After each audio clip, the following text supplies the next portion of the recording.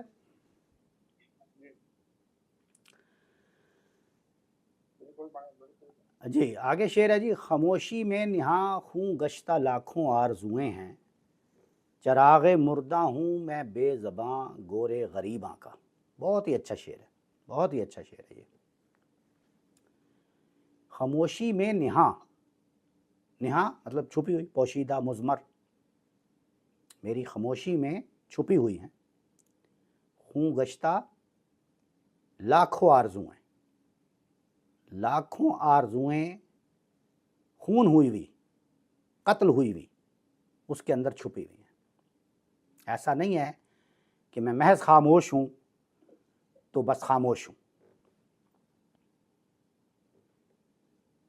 یہ خاموشی for the sake of خاموشی نہیں ہے.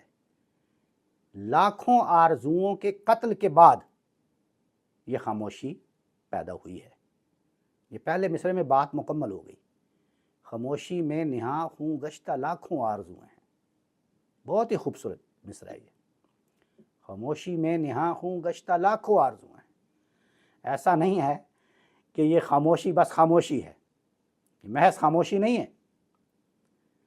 لاکھوں آرزوئیں اور لاکھوں آرزوؤں کا قتل ہوا ہے، پھر یہ خاموشی پیدا ہوئی ہے. خاموشی میں نہاں خوں گشتہ لاکھوں آرزوئیں ہیں. اور دوسرے مصرے میں چراغ مردہ ہوں میں بے زباں گورے غریباں کا. کیا بات ہے، یعنی چراغ مردہ ہوں، بجھا ہوا چراغ، میں بے زباں، اپنے آپ کو بے زباں بتایا، یعنی اپنی خاموشی کے اعتبار سے میں بے زباں گورے غریباں کا، غریب کی قبر کا. چراغ مردہ ہوں میں بے زباں گورے غریب، یعنی یہ تینوں جو تراکیب ہیں، چراغ مردہ، بے زباں اور گورے غریباں، یعنی بہت ہی کمال شعر ہے یہ. خاموشی میں نہاں خوں گشتہ لاکھوں، یہ آپ ذرا گورے غریباں جو ہے، یہ بعض لوگ تو اس کو مفلس کی قبر سمجھتے ہیں. مفلس کی قبر بھی ٹھیک ہے، غریب کا مطلب مفلس بھی ہوتا ہے، غریب کا مطلب مسافر بھی ہوتا ہے. تو جب ایک مسافر سفر میں مر اب تو خیر جہاز میں واپس آ جاتا اپنے گھر میں یا گاڑیوں میں. آپ جانتے ہوں گے، فلموں میں آپ نے دیکھا ہوگا پرانے زمانے میں جب کوئی مسافر فوت ہو جاتا تھا تو پھر اس کی قبر وہیں بنا دی جاتی تھی جہاں سے وہ قافلہ گزر رہا ہوتا تھا. آپ جانتے ہیں کہ رسالت مآب صلی اللہ علیہ وسلم کی والدہ سیدہ آمنہ، ان کی بھی قبر جو ہے وہ شہر سے بہت باہر، وہ سفر میں تھی. جی جی، تو وہ وہیں پہ فوت ہوئی تو وہیں پہ دفنا دیا، تو شہر میں تو نہیں تھی. تو پھر جب رسالت مآب صلی اللہ علیہ وسلم وہاں سے ایک سفر میں گزر رہے تھے تو آپ اتر کے بڑی دیر تک اس سے لپٹ کے روتے رہے. تو یہ گورے غریباں یعنی مسافر کی قبر بھی اس کا مطلب ہوتا ہے، ویسے مفلس کی بھی ہوتا ہے. تو یہ دونوں یہاں پہ لفظ کے معنی فٹ ہوتے ہیں، کیونکہ چراغ مردہ، جی امام حسین کے حوالے سے بھی، ہاں بالکل، جی بالکل ایسے ہی، بالکل ایسے ہی. تو چراغ مردہ جو ہے، اب دیکھیں چراغ مردہ اگر آپ مثال کے طور پہ اس کو مفلس کے معنوں میں لیں گے تو پھر بھی ٹھیک ہے کہ مفلس کے پاس تیل ہی نہیں ہے، اس کو چراغ کو جلتا رہنے کے لیے کون اس کو جلائے گا، تو چراغ اس لیے مردہ ہو گیا. اور اگر مسافر کے معنوں میں لیں گے تو پھر بھی کون اس کو وزٹ کرے گا، کون جا کے چراغ جلائے گا. تو چراغ مردہ انہوں نے اپنے لیے یہ لفظ استعمال کیا، میں خود یعنی چراغ مردہ ہوں اور اسی لیے میں بے زبان ہوں. اور گورے غریباں کا یعنی یا تو مسافر کی قبر کا یا مفلس کی. تو جس طرح مفلس کی یا مسافر کی قبر پر جلنے والا چراغ مردہ ہو جاتا ہے، اور وہ مردہ اس لیے ہو جاتا ہے کہ اس کو کوئی وزٹ کرنے والا نہیں ہے، اس کو کوئی آئل بہم پہنچانے والا نہیں ہے، اس کو کوئی تیل ڈالنے والا ہی نہیں ہے، تو اب وہ جو مردہ ہوا ہے تو اب آپ ذرا اس سے پوچھئے، اس چراغ سے پوچھئے کہ اس کے دل پہ کیا بیت رہی ہوگی، اس کا کیا قصور ہے. وہ بھی تو عام چراغ کی طرح ہے لیکن وہ خاموش ہے، وہ مردہ ہے، وہ خاموش ہے، اور اس خاموشی کے پیچھے لاکھوں آرزویں قتل ہوئی ہیں. اس کی بھی آرزو تھی جلنے کی. تو اب دونوں مصروں کو ملا کے پڑھیے کہ میں بھی اگر خاموش ہوں آج تو میری خاموشی کے اندر چھپی ہوئی لاکھوں آرزوؤں کا قتل ہوا ہے. بالکل اسی طرح جس طرح کسی مفلس کی یا کسی مسافر کی قبر پر جلنے والا چراغ مردہ ہو جائے تو بے زبان ہو جائے. یہ واضح ہوا جی شعر. خاموشی میں نہاں ہوں گشتہ لاکھوں آرزویں ہیں، چراغ مردہ ہوں میں بے زباں گور غریباں کا. بہت زبردست شعر لگتا ہے مجھے یہ. وہ ہے نا ایک خاموشی میرا شیوا، اس کا تو خیر مضمون اور ہے، لیکن خاموشی میرا شیوا گفتگو ہنر اس کا، خاموشی میرا شیوا گفتگو ہنر اس کا، میری بے گناہی کو کوئی کیسے مانے گا. خاموشی میرا شیوا گفتگو ہنر اس کا، میری بے گناہی کو کوئی کیسے مانے گا. بات بات پر جب کہ مانگنا حوالوں کا، ریت اس نگر کی ہے اور جانے کب سے. تو یہ خاموشی کے حوالے سے یہ شعر ہے. تم ابھی ایک اور شعر سناتا ہوں اسی غزل کا. تم ابھی نئے ہو نا اس لیے پریشاں ہو، تم ابھی نئے ہو نا اس لیے پریشاں ہو، آسمان کی جانب تم اس طرح سے مت دیکھو. آفتیں جب آنی ہوں ٹوٹنا ستاروں کا، ریت اس نگر کی ہے اور جانے کب سے. اور شہر کے یہ باشندے نفرتوں کو بو کر بھی انتظار کرتے ہیں فصل ہو محبت کی. شہر کے یہ باشندے نفرتوں کو بو کر بھی انتظار کرتے ہیں فصل ہو محبت کی. بھول کر حقیقت کو ڈھونڈنا سرابوں کا، ریت اس نگر کی ہے اور جانے کب سے. اب یہ پتہ نہیں میں نے کہاں سے شعر آئے اور میں نے آپ کو سنا دیے. تو یہ ایک بڑے انفیملیئر شاعر ہیں، مغیرہ نام ہے ان کا. تو اینی ہاؤ خاموشی پر ہو رہی تھی بات. مستقل بولتا ہی رہتا ہوں، مستقل بولتا ہی رہتا ہوں، کتنا خاموش ہوں میں اندر سے. یہ جون ایلیا ہیں. تو ہاں، کتنا خاموش ہوں میں اندر سے. خاموشی میں نہاں ہوں گشتہ لاکھوں آرزویں ہیں، چراغ مردہ ہوں میں بے زباں گور غریباں کا. یہ 3 ترکیب بڑی اچھی انہوں نے استعمال کی ہیں. تو آج ارادہ تو 3 اشعار پڑھنے کا تھا، لیکن یہ نیچے والا شعر بہت ہی زبردست ہے، اس لیے it will take some time. تو میرا خیال ہے 2-3 منٹ باقی رہ گئے ہیں، تو یہاں اس کو روکتے ہیں. کوئی سوالات اگر آپ کے ہوں یا کوئی تبصرہ ہو یا کوئی کومنٹ ہو، کچھ بھی. آپ نے بڑے خوبصورت اشعار پڑھے، لیکن میر کا ذکر نہیں کیا آپ نے. پلیز ارشاد. میر کا ذکر میں کرتا ہوں. جی شام سے کچھ بجھا سا رہتا ہوں، دل ہوا ہے چراغ مفلس کا. واہ واہ واہ. سر یہ بھی ذرا میر کا اس کی تشریح کر دیں. دار سے اٹھ کر کعبے آیا میر، خدا جس کو چاہے خراب کرے. جب وہ دار سے کعبے آ گئے تو خراب کیسے ہوگا وہ؟ یہ ڈاکٹر فیصل صاحب بتائیے آپ ذرا.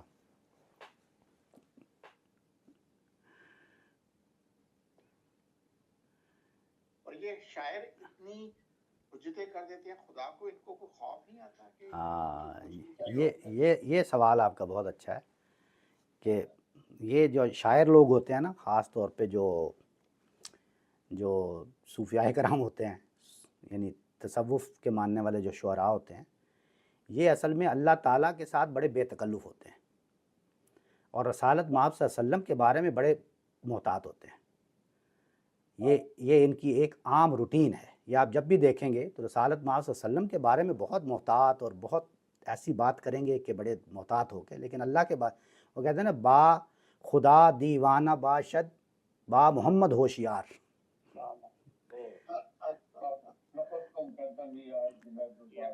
جی ہاں بالکل. تو اللہ کے بارے جی